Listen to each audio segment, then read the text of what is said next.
গায়ে আঘাতের দাগ, হাসপাতালে চিকিৎসা করিয়ে বাড়ি ফিরেছেন। কিন্তু আতঙ্কে রয়েছেন এই দম্পতি। কিসের জন্য আক্রান্ত এই দম্পতি? দমদম লোকসভা কেন্দ্রের সিপিএম প্রার্থী সুজন চক্রবর্তীর প্রচারে গিয়েছিলেন সিপিএম কর্মী বলে পরিচিত শ্রীবাস দাস ও তাঁর স্ত্রী।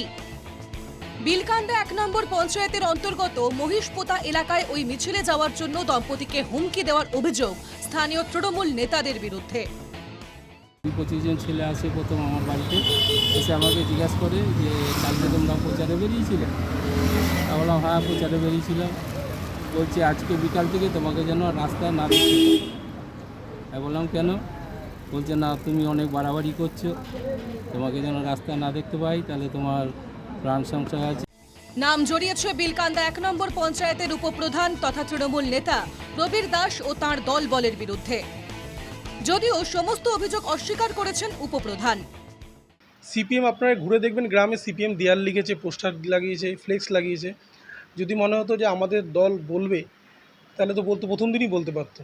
মিথ্যে কথা, ভিত্তিহীন কথা।